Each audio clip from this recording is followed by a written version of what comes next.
الحمد لله نحمده ونستعينه ونستغفره ونؤمن به ونتوكل عليه ونعوذ بالله من شرور أنفسنا ومن سيئات أعمالنا من يهده الله فلا مضل له ومن يضلل فلا هادي له فأعوذ بالله من الشيطان الرجيم بسم الله الرحمن الرحيم إنما المؤمنون الذين إذا ذكر الله وجلت قلوبهم وإذا تليت عليهم آياته زادتهم إيمانا وعلى ربهم يتوكلون۔ میرے محترم بزرگ دوستوں اور عزیز ساتھیوں اور میرے استاد محترم، میری کیا حقیقت ہے کہ میں آپ کے سامنے کچھ بیان کر سکوں، لیکن جو علم مجھے سکھایا گیا ہے، جو ذمہ داری مجھے دی گئی ہے، بس میں اس ذمہ داری اسی سبق کو جو میں آپ کے سامنے دہرانا چاہتا ہوں۔ اس میں جو غلطیاں کوتاہیاں ہوں اس میں جو علماء کرام ہے رہبری کریں گے انشاءاللہ۔ تو اس لیے سب سے پہلی بات تو مجھے جو ہے میرے استادوں کی طرف سے مجھے یہ سکھایا گیا، سب سے بڑی ذمہ داری سکھائی گئی کہ جو چیزیں تمہیں سکھائی گئی ہے، جو علم تمہارے پاس پہنچایا گیا ہے، یہ پورے عالم کے ہر فرد تک پہنچانا تمہاری ذمہ داری ہے۔ ہمیں 5 ذمہ داری ہمارے استادوں نے سکھائی، ہمیں 5 چیزیں ہمارے استادوں نے ہمیں سکھایا ہے۔ سب سے پہلی ذمہ داری ہمیں یہ سکھائی گئی کہ جو ہے اپنے آپ کو متقی اور پرہیزگار بنانا، اپنے آپ کو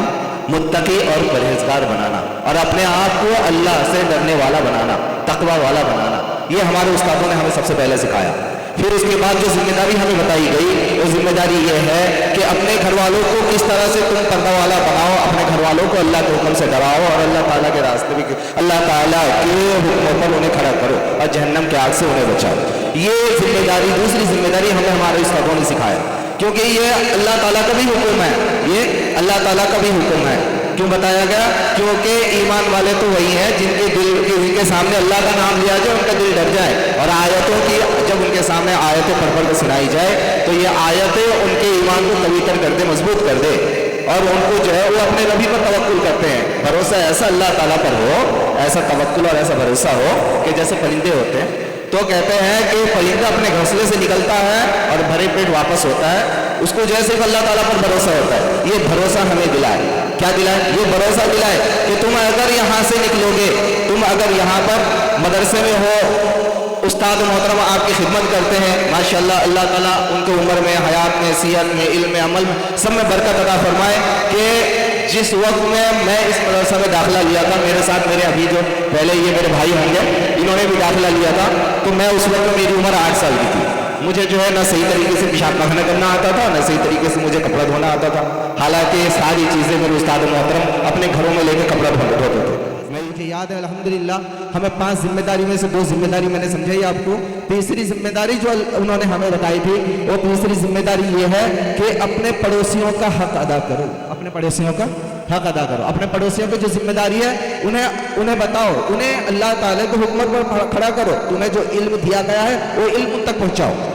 جو علم تم تک پہنچا ہے وہ علم انہیں سکھاؤ۔ یہ چیزیں تیسری ذمہ داری۔ چوتھی ذمہ داری یہ دی گئی تھی کہ اپنے رشتہ داروں کو بھی جو ہے اللہ کے حکم سے ڈراؤ اور انہیں جہنم کے آگ سے بچاؤ، جو علم تمہیں پہنچائی گئی وہ علم انہیں پہنچاؤ۔ یہ ہر انسان کی ذمہ داری ہے۔ چوتھی، پورے یہ نیت ہو کہ قیامت تک آنے والے ہر انسان کی ذمہ داری ہماری ہے کہ ہم انہیں علم سکھائیں، اور علم اگر آپ کو سیکھنا ہو، علم اگر ابھی تو اللہ تعالیٰ کا فضل ہے، شکر ہے کہ اللہ تعالیٰ نے آسان کر دیا، ہر جگہ مدرسے کھل گئے، آسانی ہو گئی، کتاب ایک جگہ آ گئی، علم ایک جگہ کتاب میں آ گیا، لیکن اس دور میں ایسا نہیں تھا۔ تو ہمارے استاد محترم نے ہمیں یہ بتایا کہ اگر علم تمہیں سیکھنا ہو، اگر چین، امریکہ، جاپان بھی جانا پڑے تو بھی جا کے وہاں سیکھو، یہ آپ کے اوپر ضروری ہے۔ تو یہ چیزیں جو ہم سیکھیں یہ پورے ہر فرد تک ذمہ داری ہمیں بتائی گئی،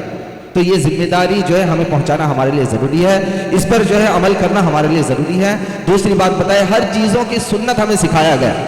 ہر سنت ہمیں سکھایا گیا، کیونکہ بتایا گیا کہ وہ بندہ اس وقت تک کامیاب نہیں ہو سکتا، 3 چیزیں بتائی گئی، وہ بندہ تب تک کامیاب نہیں ہو سکتا جب تک جو ہے وہ اللہ تعالیٰ اور نبی صلی اللہ علیہ وسلم کے، اللہ تعالیٰ کے حکموں پر، نبی صلی اللہ علیہ وسلم کے طریقے پر چلے۔ تو نبی صلی اللہ علیہ وسلم کی ہر سنتیں ہمیں سکھائی گئی۔ ہر جمعرات کے دن، ہمارے سارے ساتھی گواہ ہیں، ہر جمعرات کے دن صبح سے ہر سنت کا مذاکرہ چلے گا،